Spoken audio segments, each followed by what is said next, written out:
മാർത്തോമ സഭക്കാർ ഇത്രയ്ക്ക് മണ്ടന്മാരാണോ? സോഷ്യൽ മീഡിയയിൽ ഉയരുന്ന ഒരു ചോദ്യമാണിത്. ഫേസ്ബുക്കിൽ ഒരു പോസ്റ്റ് കണ്ടു. അതിനോടൊപ്പം ഒരു കസേരയുമുണ്ട്. കുഷ്യനുള്ള ഒരു നല്ല സിംഗിൾ സോഫ. ചിത്രത്തോടൊപ്പം പങ്കുവച്ച പോസ്റ്റിൽ പറയുന്നത്, കേസിൽ തോറ്റ അത്താനാസിയോസിന് ഇന്നാ ഇതുകൂടി കൊണ്ടുപോക്കോ എന്ന് പറഞ്ഞ് എറിഞ്ഞുകൊടുത്ത കസേരയാണെന്നാണ്.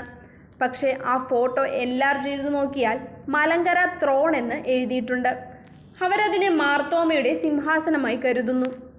അപ്പോസ്തോലിക സിംഹാസനം. അത് ആരെങ്കിലും തടിയോ ഇരുമ്പോ കൊണ്ട് പണിഞ്ഞുണ്ടാക്കി ഭൂമിയിൽ സ്ഥാപിച്ചിട്ടില്ല.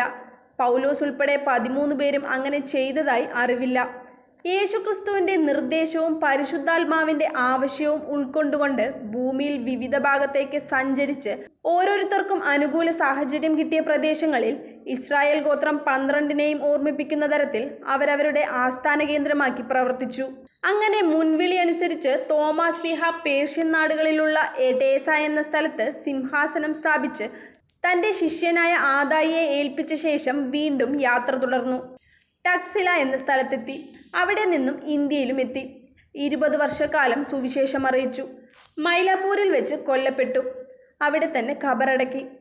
അങ്ങനെ എഡേസയിൽ സ്ഥാപിച്ചതായ സിംഹാസനം പ്രാദേശിക ഭരണകർത്താക്കളിൽ നിന്നുണ്ടായ പ്രതികൂല സാഹചര്യം മൂലം 4-ാം നൂറ്റാണ്ടിൽ തിഗ്രീസിലേക്ക് മാറ്റിയതും അവിടെ വെച്ച് ക്ഷയിച്ച് നാമമാത്രമാകുകയും ചെയ്തു.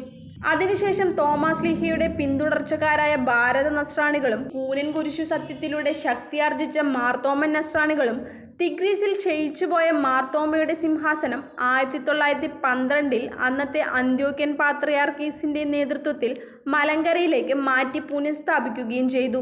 ആ സിംഹാസനത്തിലാണ് ഇന്ന് ദേവലോകം ആസ്ഥാനമായ മലങ്കര ഓർത്തഡോക്സ് സഭയുടെ പരമാധ്യക്ഷൻ ഭാഗ്യമോടെ വാണരുളുന്നത്.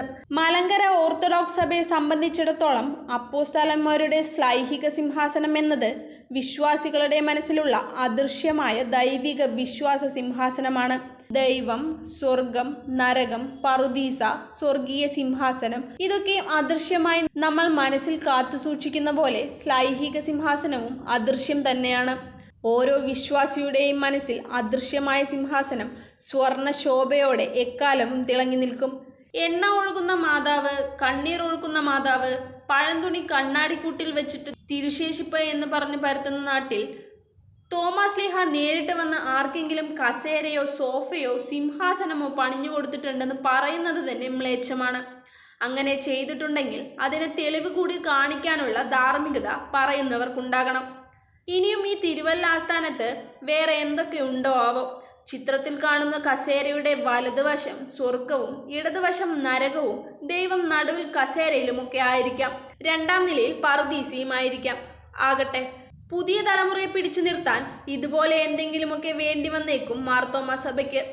എങ്കിലും വൈദികരെ പറഞ്ഞുവിട്ട മാജിക് കൂടി പഠിച്ചിരുന്നെങ്കിൽ അവിടെ അന്തരീക്ഷത്തിൽ നിന്നും കുന്തിരിക്കമെടുത്ത് പുകച്ച് അത്ഭുതം സൃഷ്ടിച്ചാൽ കാണികൾ ഒരുപാട് വന്നേനെ.